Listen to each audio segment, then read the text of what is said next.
Harry Potter dan Batu Bertuah. Bab 5, Diagon Alley. Keesokan harinya, pagi-pagi Harry sudah terbangun. Meskipun dia tahu hari sudah pagi, dipejamkannya matanya rapat-rapat. Aku mimpi, katanya kepada diri sendiri. Aku mimpi raksasa bernama Hagrid datang memberitahuku bahwa aku akan masuk sekolah sihir. Kalau kubuka mataku, aku akan berada di rumah, dalam lemariku. Tiba-tiba terdengar ketukan keras. Nah, ini dia. Bibi Petunia mengetuk pintu, pikir Harry dengan kecewa. Tetapi dia tetap tidak membuka mata. Mimpinya indah sekali. Tok, tok, tok. Yah, gumam Harry. Aku bangun. Dia duduk dan mantel berat Hagrid merosot dari tubuhnya. Gubuk dipenuhi sinar matahari. Badai telah berlalu. Hagrid sendiri tertidur di sofa yang melesak. Dan ada burung hantu mengetuk-ngetukkan cakarnya di jendela. Paruhnya menggigit koran. Harry terhuyung berdiri. Dia senang sekali, seakan ada balon besar melembung di dalam tubuhnya. Dia langsung ke jendela dan menghentaknya hingga terbuka. Burung hantu itu meluncur masuk dan menjatuhkan koran ke atas Hagrid yang tidak terbangun. Si burung hantu kemudian terbang ke lantai dan mulai menyerang mantel Hagrid. Jangan! Harry berusaha menyingkirkan si burung hantu. Tetapi burung itu mengatupkan paruhnya dengan galak ke arahnya dan terus saja menyerang mantel itu. Hagrid! Kata Harry keras-keras. Ada burung hantu! Bayar dia, gumam Hagrid ke sofa. Apa? Dia minta dibayar karena antar koran. Cari dalam saku. Mantel Hagrid kelihatannya terbuat dari hanya saku-saku saja. Bergebung-gebung kunci, peluru-peluru gotri, bergulung-gulung tali, permen, kantung-kantung teh. Akhirnya Harry menarik keluar segenggam koin yang tampaknya aneh. Beri dia 5 knut, kata Hagrid mengantuk. Knut, knut, koin perunggu kecil. Harry menghitung 5 koin perunggu kecil, dan si burung hantu mengelurkan kakinya, supaya Harry bisa memasukkan uangnya ke dalam kantung kulit kecil yang terikat di kaki itu. Kemudian dia terbang keluar lewat jendela yang terbuka. Hagrid menguap keras-keras, duduk dan menggeliat. Lebih baik berangkat sekarang, Harry. Kita harus ke London dan beli semua keperluan sekolahmu. Harry sedang membalik-balik koin penyihir dan memandangnya. Dia baru saja teringat sesuatu yang membuat balon kebahagiaan di dalam tubuhnya bocor. Hagrid? Kata Hagrid yang sedang menarik bot raksasanya. Aku tak punya uang. Dan kau sudah mendengar apa kata Paman Vernon semalam. Dia tak mau membayariku belajar sihir. Jangan khawatir soal itu, kata Hagrid, seraya berdiri dan menggaruk kepalanya.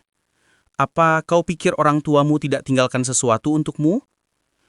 Tetapi kalau rumah mereka hancur, mereka tidak simpan uang mereka di rumah, nak.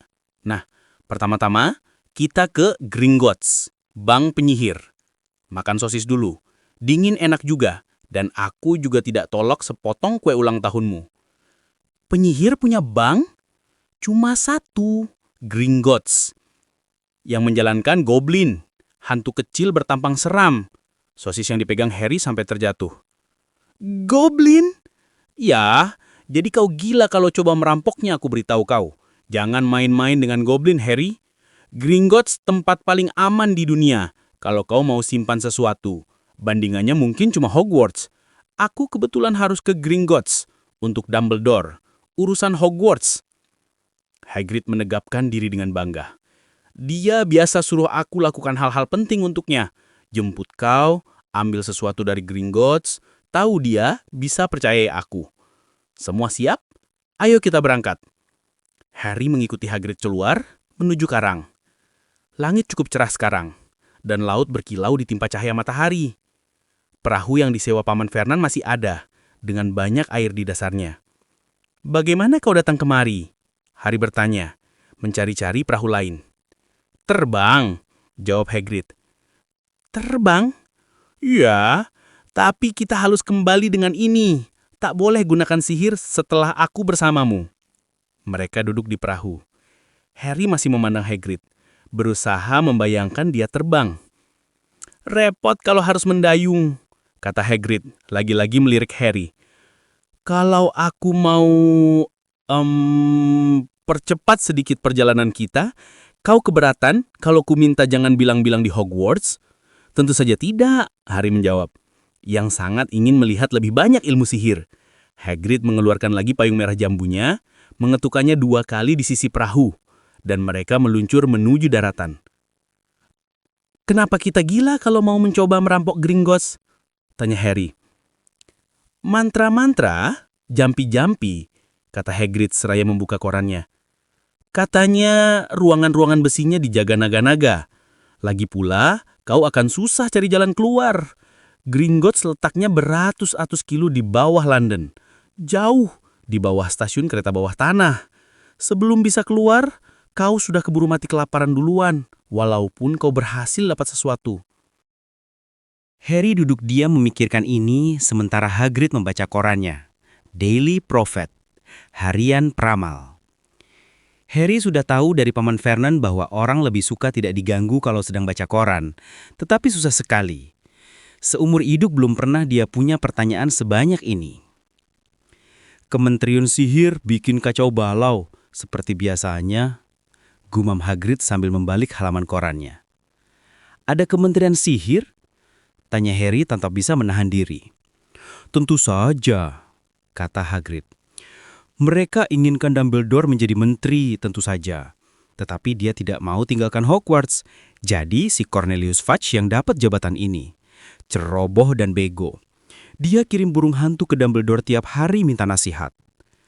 Tapi, apa yang dilakukan Kementerian Sihir? Ya, tugas utamanya adalah menjaga jangan sampai Muggle tahu ada banyak penyihir di negeri ini. Kenapa? Kenapa? Astaga Harry, semua orang akan inginkan pemecahan masalah secara gaib. Nah, kan lebih baik kita tidak diganggu. Saat itu perahu pelan membentur tembok pelabuhan. Hagrid melipat korannya dan mereka berdua menaiki undakan batu menuju ke jalan. Orang-orang yang berpapasan dengan mereka sepanjang jalan menuju stasiun kota kecil itu memandang Hagrid dengan keheranan. Harry tidak menyalahkan mereka. Hagrid bukan hanya 2 kali lebih tinggi dari manusia normal. Dia juga terus-menerus menunjuk-nunjuk hal biasa seperti meteran di tempat parkir dan berkata keras. Lihat itu Harry, benda-benda yang dicari-cari Muggle ya. Hagrid, kata Harry, agak terengah-engah karena berlari agar tidak ketinggalan. Tadi kau bilang ada naga di Gringotts? Katanya sih begitu. Wah, aku ingin sekali punya naga. Kau ingin punya naga? Dari kecil sudah kepingin. Nah, kita sampai. Mereka telah tiba di stasiun. Ada kereta ke London yang berangkat 5 menit lagi. Hagrid yang tidak memahami uang Muggle menyerahkan uangnya ke Harry supaya dia bisa membeli karcisnya. Di atas kereta, orang-orang memandang dengan lebih heran lagi. Hagrid duduk di 2 kursi dan merajut sesuatu yang kelihatannya seperti tenda sirkus warna kuning kenari. Suratmu masih ada, Harry? Tanyanya sambil terus merajut. Harry mengeluarkan amplop rekaman dari dalam kantongnya. Bagus, kata Hagrid. Di situ ada daftar semua keperluanmu. Harry membuka lipatan kertas satu lagi yang semalam tidak diperhatikannya dan membaca. Sekolah Sihir Hogwarts. Seragam. Siswa kelas 1 memerlukan 3 setel jubah kerja sederhana, hitam, 1 topi kerucut, hitam, untuk dipakai setiap hari. Sepasang sarung tangan pelindung, dari kulit naga atau sejenisnya, 4 mantel musim dingin, hitam, kancing perak. Tolong diperhatikan bahwa semua pakaian siswa harus ada label namanya. Buku. Semua siswa harus memiliki buku-buku berikut. Kitab mantra standar, tingkat 1, oleh Miranda Goshawk. Sejarah sihir oleh Bathilda Bagshot. Teori gaib oleh Adelbert Wogging. Pengantar transfigurasi bagi pemula oleh Emerick Switch. 1001 tanaman obat dan jamur gaib oleh Phillida Spore. Cairan dan ramuan ajaib oleh Arsenius Jigger. Hewan-hewan fantastis dan di mana mereka bisa ditemukan oleh Newt Scamander. Kekuatan gelap, penuntun perlindungan diri oleh Quentin Trimble. Peralatan lain, 1 tongkat sihir, 1 kuali, 1 set tabung kaca atau kristal, 1 teleskop, 1 set timbangan kuningan. Siswa diizinkan membawa burung hantu atau kucing atau kodok. Orang tua diingatkan bahwa siswa kelas 1 belum boleh memiliki sapu sendiri. Apa semua ini bisa dibeli di London? Tanya Harry keheranan. Kalau kau tahu belinya di mana? Jawab Hagrid. Harry belum pernah ke London. Meskipun Hagrid tampaknya tahu kemana dia akan pergi, jelas bahwa dia tidak terbiasa menuju ke sana dengan cara biasa. Dia tersangkut pembatas tempat pembelian karcis kereta bawah tanah dan mengeluh keras-keras bahwa tempat duduknya terlalu sempit dan keretanya terlalu lambat. Aku tak mengerti bagaimana Muggle bisa bertahan tanpa kekuatan sihir, katanya. Sementara mereka menuruni eskalator macet menuju jalan ramai yang di kanan kirinya dipenuhi deretan toko. Hagrid besar sekali, sehingga dengan mudah dia menyibakkan orang-orang yang lewat. Harry tinggal berjalan merapat kepadanya saja. Mereka melewati toko-toko buku dan toko-toko musik, restoran hamburger dan gedung bioskop, tapi kelihatannya tak ada yang menjual tongkat ajaib. Ini cuma jalan biasa, penuh orang-orang biasa pula. Mungkinkah benar-benar ada gundukan emas penyihir kubur berkilo-kilometer di bawah mereka? Betulkah ada toko yang menjual buku mantra dan sapu terbang?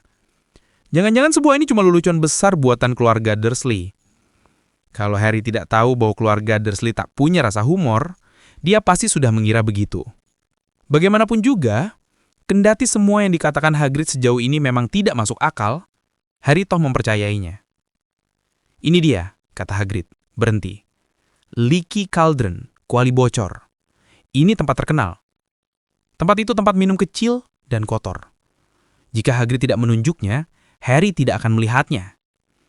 Orang-orang yang melewatinya sama sekali tidak meliriknya. Mata mereka bergulir dari toko buku besar di sisi yang satu ke toko musik di sisi lainnya. Seakan mereka sama sekali tidak bisa melihat Leaky Cauldron. Sejujurnya Harry punya perasaan aneh. Hanya dia dan Hagrid yang bisa melihatnya. Sebelum dia bisa mengutarakan ini, Hagrid sudah mendorongnya masuk. Untuk tempat terkenal, tempat ini sangat gelap dan kumuh. Beberapa wanita tua duduk di sudut, minum sherry dalam gelas-gelas kecil. Salah satu di antara mereka mengisap pipa panjang. Seorang pria kecil memakai topi tinggi dari sutra hitam sedang bicara dengan pelayan bar yang sudah tua dan botak, dan kepalanya kelihatan seperti kenari dari permen karet. Dengung obrolan pelan berhenti ketika mereka melangkah masuk. Semua orang kelihatannya kenal Hagrid. Mereka melambai dan menyenap kepadanya. Dan pelayan bar meraih gelas, seraya berkata, "Biasa Hagrid." "Tidak bisa Tom, sedang ada urusan Hogwarts," kata Hagrid, sambil menepukkan tangannya yang besar ke bahu Harry dan membuat lutut Harry tertekuk. "Astaga," celutuk pelayan bar, memandang Harry. "Apakah ini? Mungkinkah ini?" Leaky Cauldron mendadak sunyi senyap. "Beruntungnya aku," bisik Pak Tua pelayan bar. "Harry Potter, sungguh kehormatan besar." Dia bergegas keluar dari balik meja barnya, buru-buru mendekati Harry dan meraih tangannya dengan air mata bercucuran. "Selamat datang kembali, Mr. Potter. Selamat datang kembali." Harry tidak tahu harus bilang apa. Semua orang memandangnya. Si wanita tua yang mengisap pipa terus mengisapnya, tanpa menyadari apinya sudah padam. Hagrid berseri-seri. Kemudian terdengar derit-derit kursi yang digeser, dan saat berikutnya, Harry sudah bersalaman dengan semua orang yang ada di Leaky Cauldron. "Doris Crockford, Mr. Potter. Saya tak percaya akhirnya bisa bertemu Anda." "Sungguh bangga, Mr. Potter. Saya sungguh bangga. Dari dulu sudah ingin menjabat tangan Anda, saya jadi salah tingkah. Senang sekali, Mr. Potter, tak bisa terkatakan. Diggle, nama saya. Daedalus Diggle." "Saya pernah melihat Anda sebelumnya," kata Harry bersamaan dengan jatuhnya topi tinggi Daedalus Diggle saking bersemangatnya dia. "Anda pernah membungkuk pada saya di toko?" "Dia ingat," pekik Daedalus Diggle, seraya memandang berkeliling. "Kalian dengar itu? Dia ingat aku." Harry berjabat tangan tak henti-hentinya. Doris Crockford bolak-balik ingin berjabat tangan dengannya lagi. Seorang pemuda berwajah pucat maju, sangat tegang. Sebelah matanya berkedut-kedut. "Profesor Quirrell," sapa Hagrid. "Harry, Profesor Quirrell akan jadi salah satu gurumu di Hogwarts." Potter, Profesor Quirrell berkata gagap, seraya menjabat tangan Harry. Tak bisa betapa senangnya aku bertemu denganmu. Ilmu gaib apa yang Anda ajarkan, Profesor Quirrell? Pertahanan terhadap ilmu hitam, gumam Profesor Quirrell, seakan dia lebih suka tidak membicarakan itu. Kau sih sebetulnya tidak perlu, Potter, dia tertawa gugup. Kau akan membeli perlengkapanmu kan? Aku sendiri harus membeli buku tentang vampir. Dia kelihatannya ngeri sendiri. Tetapi yang lain tidak membiarkan Harry dikuasai Profesor Quirrell sendiri. Perlu hampir 10 menit untuk melepaskan diri dari mereka. Akhirnya Hagrid berhasil membuat suaranya mengalahkan keributan mereka. Harus pergi, banyak yang harus dibeli. Ayo Harry. Doris Crockford menjabat tangan Harry untuk terakhir kali. Dan Hagrid mengajaknya keluar melewati bar, menuju halaman kecil yang dikelilingi tembok. Tak ada apa-apa di halaman itu kecuali sebuah tempat sampah dan ilalang. Hagrid menyeringai kepada Harry. Apa kataku? Aku sudah bilang kan, kau ini terkenal. Bahkan Profesor Quirrell pun gemetar ketemu kau. Tapi dia memang selalu gemetar. Apa dia selalu gugup begitu? Oh iya, kasihan, otaknya brilian. Dulunya sih baik-baik saja waktu masih belajar dari buku. Tapi kemudian dia cuti setahun mau alami sendiri. Orang bilang dia ketemu vampir di Black Forest dan sempat ribut dengan nenek sihir jahat. Sejak itu dia berubah. Takut pada muridnya, takut pada mata pelajaran yang diajarkannya. Mana payungku? Vampir? Nenek sihir jahat? Kepala Harry serasa berputar. Hagrid sementara itu menghitung batu bata di tembok di atas tempat sampah. Ke atas 3, ke samping 2. Dia bergumam. Ini dia. Mundur Harry. Dia mengetuk tembok 3 kali dengan ujung payungnya.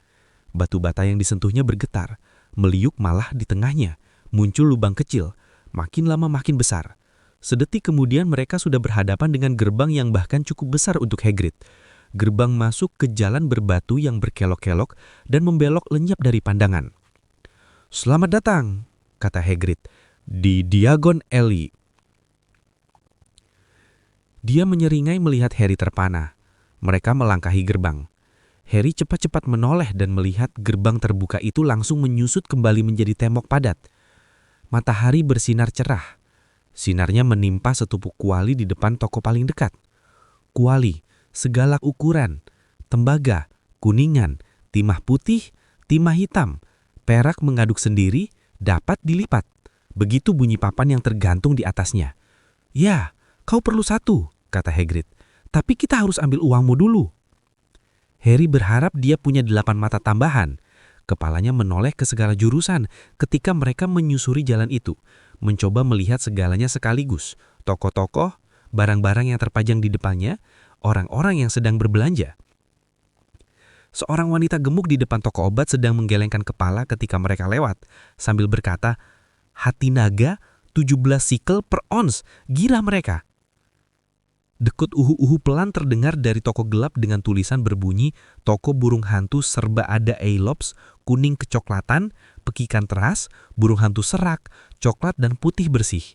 Beberapa anak laki-laki seumur Harry menempelkan hidung di kaca etalase toko Sapesgu. Lihat, Harry mendengar salah satu dari mereka berkata, Nimbus 2000 yang baru yang paling cepat.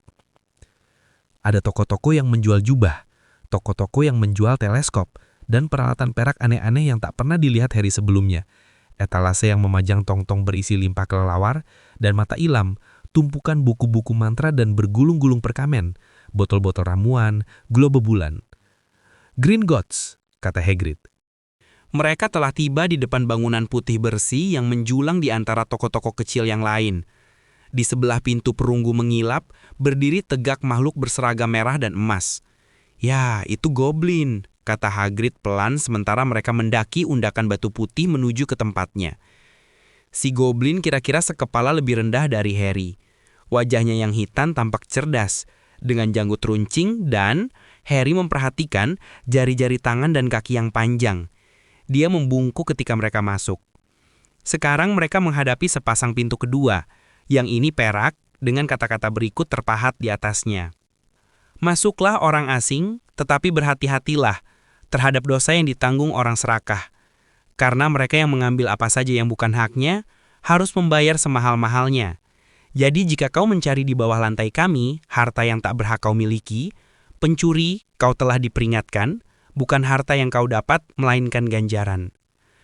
Seperti sudah kubilang, gila kau kalau berani merampok di sini, kata Hagrid. Sepasang goblin membungkuk ketika mereka memasuki pintu perak, dan mereka berada di haula pualam besar. Kira-kira lebih dari 100 goblin duduk di atas bangku tinggi di belakang meja panjang, sibuk menulis di buku kas besar, menimbang koin di timbangan kuninan, memeriksa batu-batu mulia dengan kaca pembesar. Ada terlalu banyak pintu keluar dari haula itu hingga tak bisa dihitung. Tapi ada lebih banyak lagi goblin yang merantar orang-orang keluar masuk pintu-pintu ini. Hagrid dan Harry menuju meja. Pagi, kata Hagrid kepada goblin yang sedang kosong. Kami datang untuk ambil uang dari lemari besi Mr. Harry Potter. Punya kuncinya, Sir? Ada, kata Hagrid dan dia mulai mengeluarkan isi saku-sakunya di atas meja. Beberapa biskuit anjing yang sudah bulukan tersebar di atas buku kas si goblin, membuat si goblin mengernyitkan hidung. Harry melihat goblin di sebelah kanannya sedang menimbang setumpuk batu merah besar-besar, sebesar batu bara yang menyala. Ini dia, kata Hagrid akhirnya, seraya mengacungkan kunci emas kecil mungil. Si goblin memeriksanya dengan teliti. Kelihatannya oke. Dan aku juga bawa surat dari Profesor Dumbledore, kata Hagrid sok penting sambil membusungkan dada. Ini tentang kau tahu apa di ruangan 713. Si goblin membaca surat itu dengan cermat. Baiklah, katanya mengembalikan surat itu kepada Hagrid. Akan kusuruh petugas mengantar Anda berdua ke kedua tempat simpanan itu. Grifuk? Grifuk adalah nama goblin lain. Begitu Hagrid selesai menjejalkan biskuit anjingnya ke dalam sakunya kembali, dia dan Harry mengikuti Grifuk menuju salah satu pintu keluar aula. Apa sih tahu apa di ruangan 713 itu? Tanya Harry. Tak bisa kuberitahu, jawab Harry misterius. Sangat rahasia, urusan Hogwarts. Dumbledore percaya aku. Bisa dikeluarkan dari pekerjaanku kalau aku beritahu kau. Grifuk membukakan pintu untuk mereka. Harry yang mengharapkan ruangan pualam lagi, tercengang. Mereka berada di lorong batu sempit yang diterangi cahaya obor-obor. Lorong itu menurun curam dan ada bekas rel kecil di lantainya. Grifuk bersiul, lalu muncul kereta kecil yang meluncur ke arah mereka. Mereka naik, Hagrid dengan susah payah, dan kereta pun berangkat.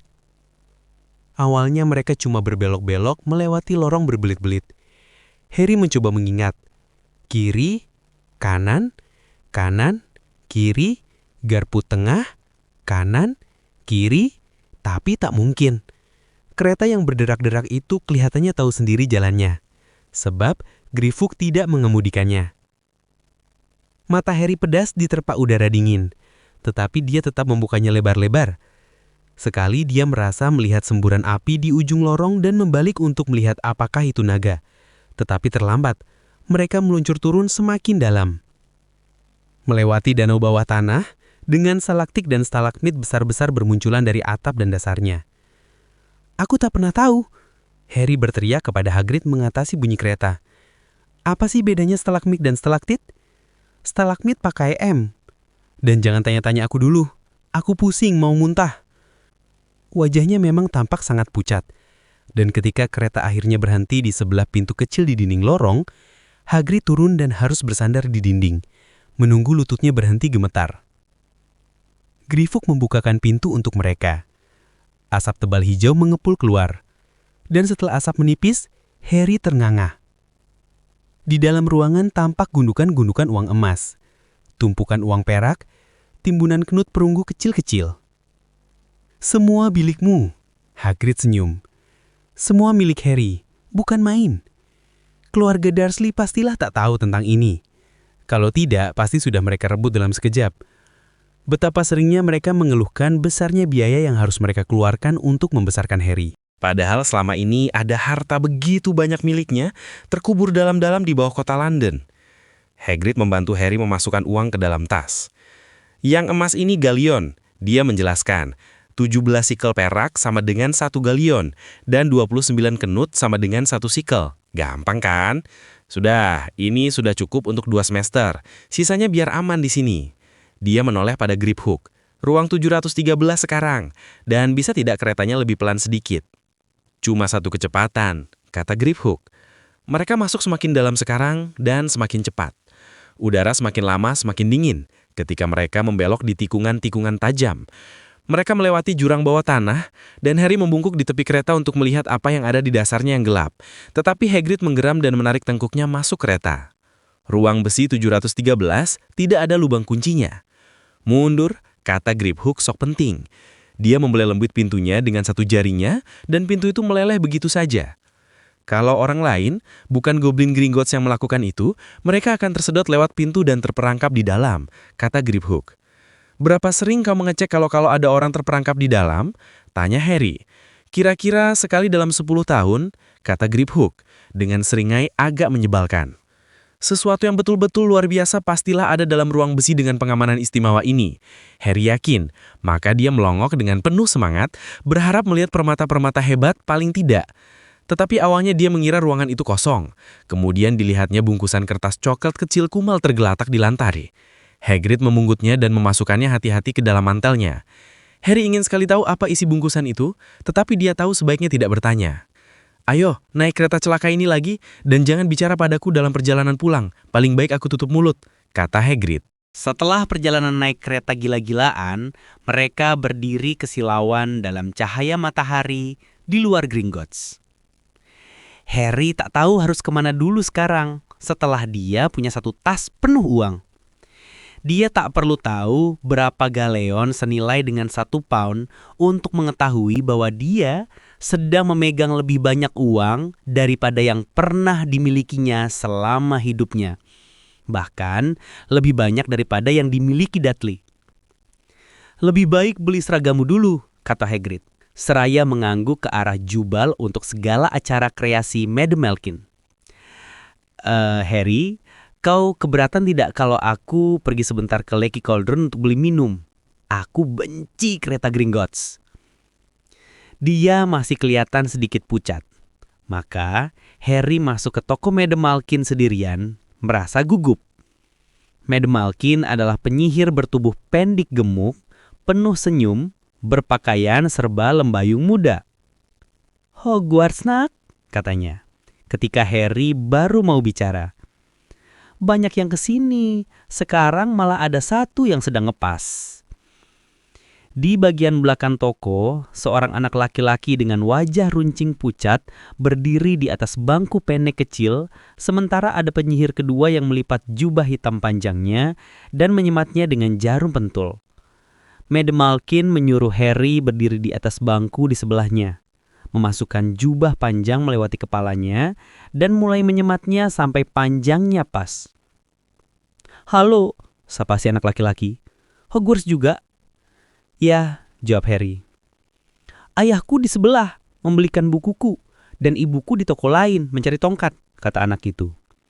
Suaranya membosankan dan seperti dipanjang-panjangkan. Sesudah itu nanti, aku akan menarik mereka melihat sapu balap. Aku tak mengerti kenapa anak-anak kelas 1 tidak boleh punya sapu sendiri. Kurasa aku akan memaksa ayah supaya membelikan aku sapu dan akan kuselundupkan. Harry jadi langsung ingat Dudley. Apa kau sudah punya sapu? Si anak laki-laki melanjutkan. Belum, jawab Harry. Main Quidditch? Tidak, jawab Harry lagi. Sementara dalam hati bertanya-tanya sendiri, apa gerangan Quidditch itu? Aku sih main.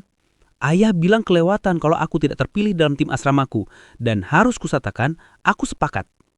Sudah tahu kau akan di asrama mana? Tidak, jawab Harry, yang makin lama merasa semakin bodoh. Ya, memang tak ada yang tahu sampai tiba di sana, kan? Tapi aku tahu aku akan masuk ke Slytherin. Semua keluarga kami di sana. Bayangkan saja kalau sampai di Hufflepuff. Kurasa aku akan pindah. Iya kan? Jawab Harry, yang berharap bisa mengatakan sesuatu yang lebih menarik. Lihat orang itu, kata anak itu tiba-tiba, mengangguk ke arah jendela depan. Hagrid berdiri di sana, menyeringai kepada Harry dan menunjuk 2 es krim besar untuk memberitahukan itulah sebabnya dia tak bisa masuk. Itu Hagrid, kata Harry, senang mengetahui sesuatu yang tidak diketahui anak itu. Oh, aku sudah dengar tentang dia. Dia semacam pelayan, kan? Dia pengawas binatang liar, kata Harry. Makin lama, dia makin tidak menyukai anak itu. Iya, itulah. Ku dengar dia semacam orang liar. Tinggal di gubuk di halaman sekolah.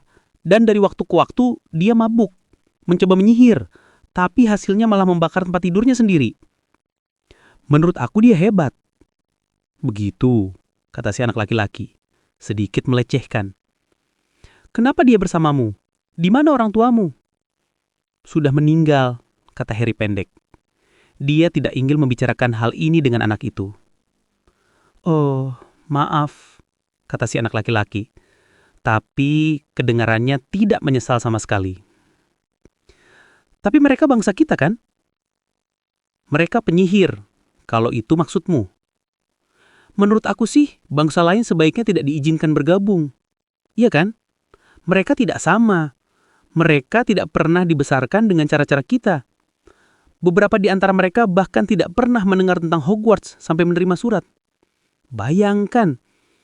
Menurut aku sih, sebaiknya mereka cuma menerima keluarga penyihir saja. Siapa sih nama keluargamu? Tetapi sebelum Harry sempat menjawab, Madam Malkin berkata, "Sudah selesai, Nak."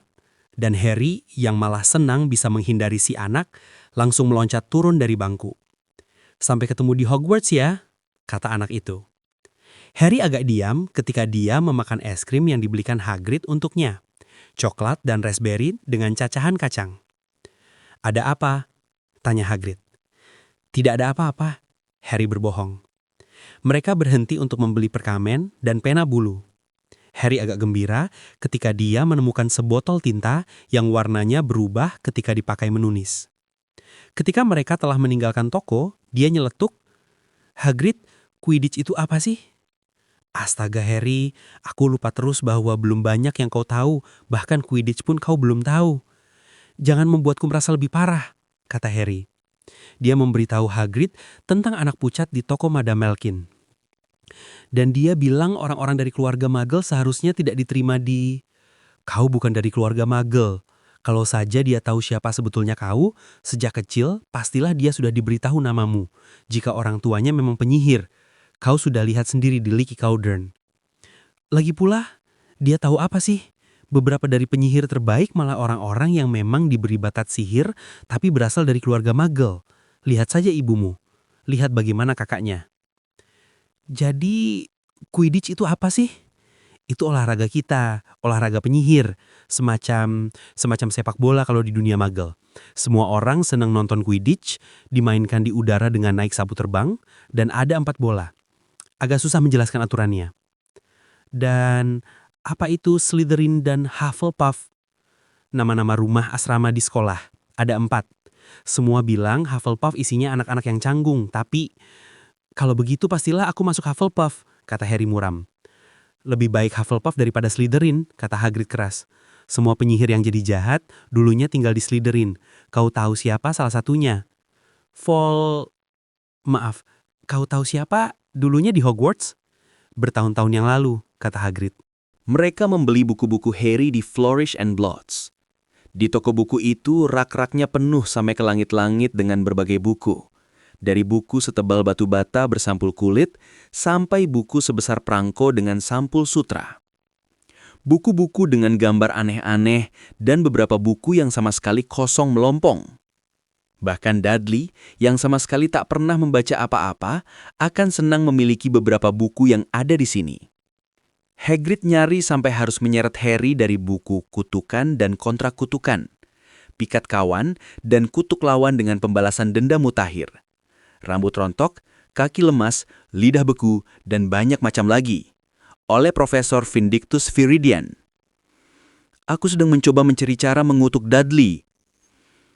"Aku tidak bilang itu bukan ide yang baik, tapi kau tak boleh gunakan sihir di dunia Muggle, kecuali dalam keadaan sangat istimewa," kata Hagrid.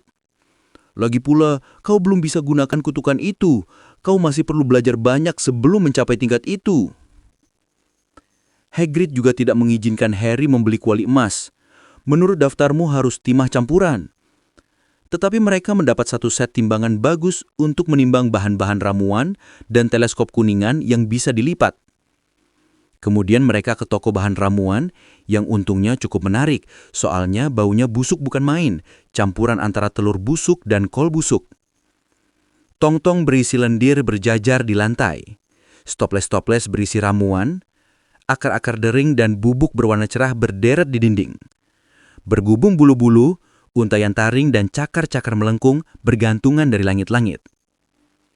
Sementara Hagrid minta si penjaga toko menyiapkan bahan-bahan ramuan untuk Harry, Harry sendiri sibuk mengamati tanduk perak unicorn yang harganya 21 galleon sebuah dan mata kumbang yang hitam kecil-kecil dan berkilat 5 knut sendok. Di luar toko, Hagrid memeriksa daftar Harry lagi. Tinggal kurang tongkatmu, oh iya, dan aku belum beli hadiah ulang tahun buatmu. Harry merasa mukanya merah. Tak usah. Aku tahu, begini saja, ku hadiahi kau binatang. Bukan kodok. Kodok sudah ketinggalan mode bertahun-tahun yang lalu. Kau akan ditertawakan dan aku tak suka kucing, mereka membuatku bersin. Aku akan kubelikan burung hantu. Semua anak kepingin punya burung hantu. Mereka sangat berguna, mengantar suratmu dan macam-macam lagi. 20 menit kemudian, mereka meninggalkan toko burung hantu serba ada Aelops, yang gelap dan penuh bunyi gesekan bulu dan mata berkilat yang berkelap-kelip. Harry sekarang menenteng sangkar besar berisi burung hantu seputih salju, yang tengah tidur nyenyak dengan kepala menyusup ke balik sayap. Dia tak bisa berhenti menyampaikan ucapan terima kasihnya dengan terbata-bata, seperti Profesor Quirrell. Ya, kembali, kata Hagrid parau. Kupikir kau tak banyak dapat hadiah dari keluarga Dursley. Tinggal ke Ollivanders sekarang, satu-satunya tempat untuk beli tongkat. Ollivanders, dan kau akan mendapatkan tongkat yang terbaik. Tongkat sihir. Ini sudah ditunggu-tunggu Harry. Toko terakhir ini sempit dan kumuh. Huruf-huruf emas yang sudah mengelupas di atas pintunya berbunyi. Ollivanders, pembuat tongkat sihir bagus sejak 382 sebelum Masehi. Sebatang tongkat tergeletak di atas bantal ungu kusam, di etalase berdebu. Denting bel berbunyi di kedalaman toko ketika mereka melangkah masuk. Tempat itu kecil sekali, kosong, hanya ada satu kursi tinggi kurus. Hagrid duduk menunggu di kursi itu.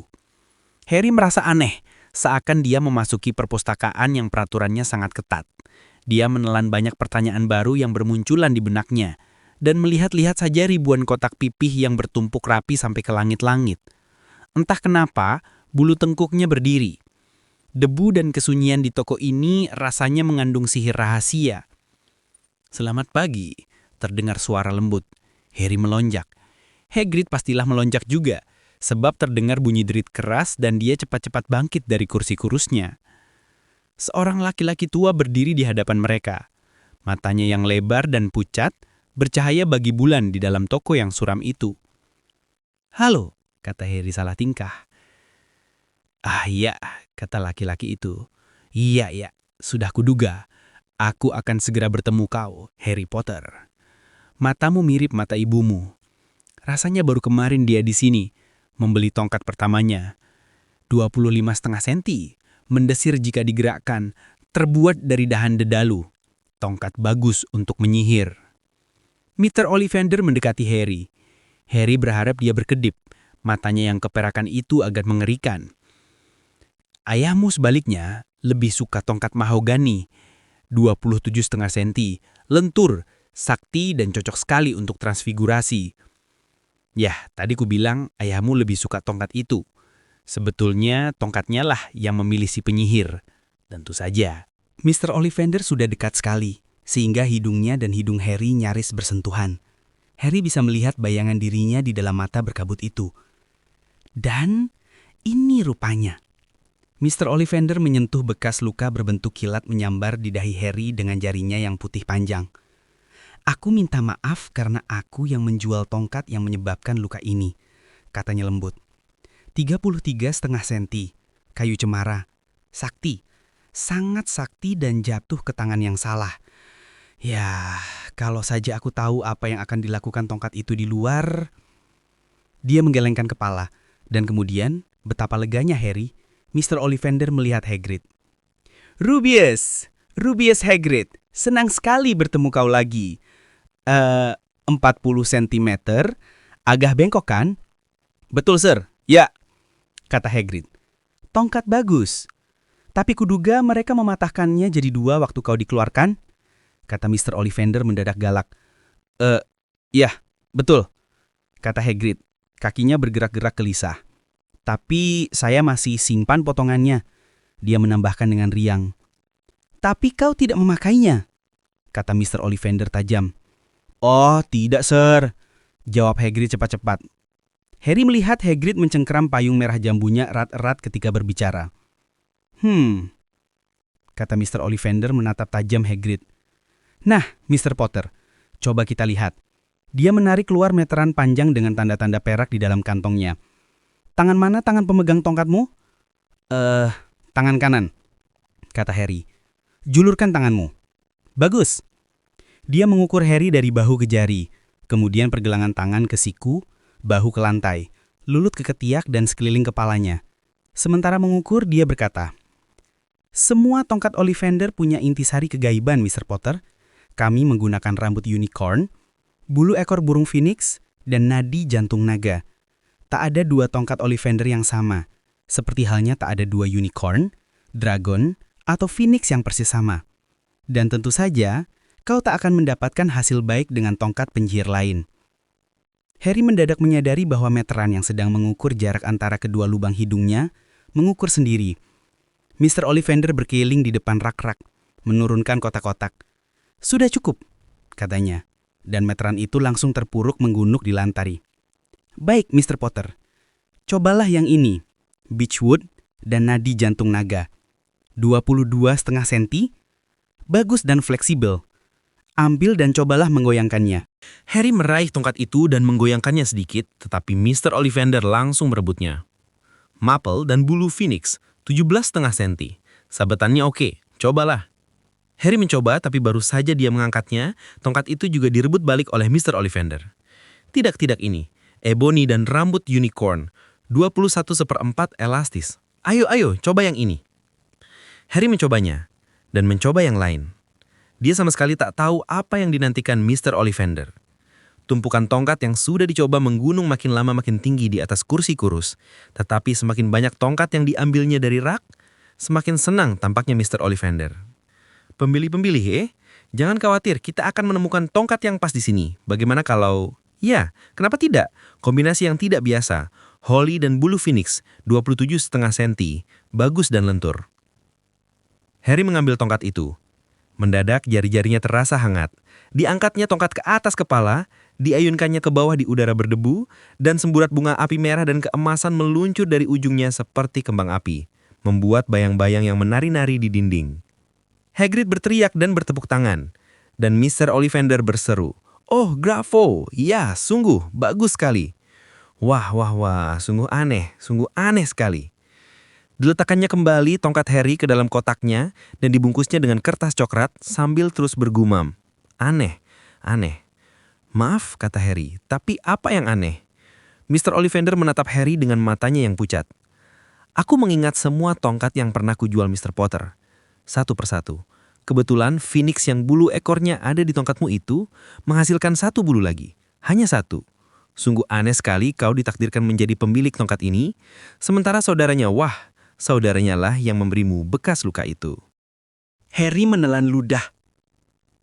Ya, 33,5 cm. Sungguh aneh hal-hal semacam ini terjadi. Tongkat yang memilih penyihir, ingat? Kurasa kami harus mengharap kau melakukan hal-hal luar biasa, Mr. Potter. Lagi pula, dia yang namanya tak boleh disebut melakukan hal-hal luar biasa mengerikan ya. Tapi luar biasa. Harry bergidik. Dia tak yakin apakah dia sangat menyukai Mr. Ollivander. Dia membayar 7 galeon emas untuk tongkatnya, dan Mr. Ollivander membungkuk mengantar mereka meninggalkan tokonya. Matahari sore menggantung rendah di langit. Harry dan Hagrid kembali ke Diagon Alley, kembali menembus tembok, kembali ke Leaky Cauldron yang sekarang kosong. Sepanjang jalan, Harry tidak bicara sama sekali. Dia bahkan tidak menyadari betapa orang-orang di kereta bawah tanah terheran-heran melihat mereka yang membawa begitu banyak belanjaan yang bentuk dan bungkusnya aneh-aneh, dengan burung hantu seputih salju tertidur di pangkuan Harry. Naik eskalator lagi, keluar ke stasiun Paddington.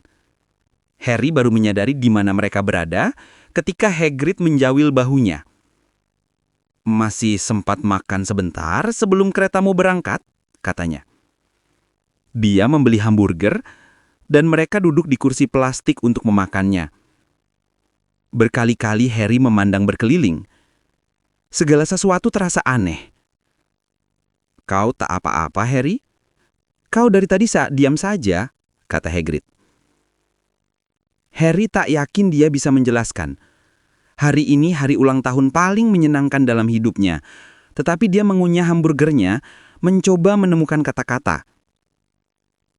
"Semua orang menganggapku istimewa. Semua orang di Leaky Cauldron, Profesor Quirrell, Mr. Ollivander. Tetapi aku tak sama sekali tahu apa-apa tentang sihir. Bagaimana mereka mengharap aku melakukan hal-hal luar biasa? Aku terkenal, dan aku bahkan tak ingat aku terkenal karena apa. Aku tak tahu apa yang terjadi ketika maksudnya pada malam orang tuaku meninggal." Hagrid mencondongkan tubuhnya di atas meja. Di balik jenggot liar dan alis tebalnya, senyumnya ramah sekali. "Jangan khawatir, Harry. Kau akan belajar dengan cepat. Semua orang mulai dari awal di Hogwarts. Kau tak akan dapat masalah. Jadilah saja dirimu sendiri. Aku tahu ini berat. Kau telah dipilih dan ini selalu berat. Tetapi kau akan senang di Hogwarts. Dulu aku juga, bahkan sampai sekarang pun masih." Hagrid membantu Harry naik ke kereta yang akan membawanya kembali ke keluarga Dursley. Kemudian menyerahkan amplop. "Karcis keretamu ke Hogwarts," katanya. "Tanggal 1 September, King's Cross. Semua tercantum di karcismu. Kalau ada masalah dengan keluarga Dursley, kirimi aku surat lewat burung hantumu. Dia akan tahu di mana temukan aku. Sampai ketemu lagi, Harry." Kereta bergerak meninggalkan stasiun. Harry ingin memandang Hagrid sampai dia tak kelihatan lagi. Dia bangkit dari tempat duduknya dan menempelkan hidungnya di kaca jendela. Tetapi begitu dia mengejapkan mata, Hagrid sudah lenyap.